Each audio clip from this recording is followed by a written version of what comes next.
Here's how to change the screen of an iPhone. Make sure your phone is powered off, and then you can start by taking off the small pentalobe screws on the bottom with a P2 size screwdriver.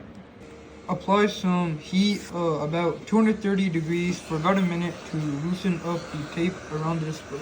Use a razor to remove the display off the phone, and then you can pry it off with a tool. Always make sure to disconnect the battery before you start working on the phone.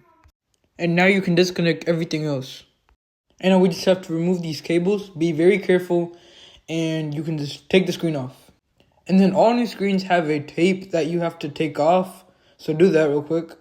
The next step is to transfer the old screen assembly to the new one.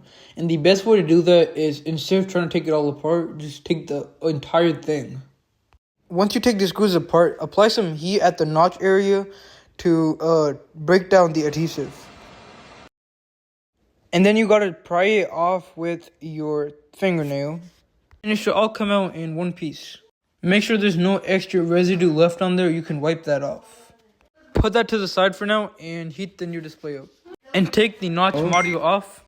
Grab the assembly, line it up, and then you just have got to screw it together.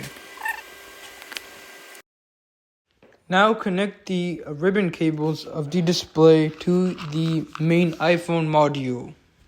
I recommend using like a can or another object to hold the display while you try to connect some cables, because it makes it easier when you need two hands. Connect the power. Now we have to see if it works without like attaching it all back.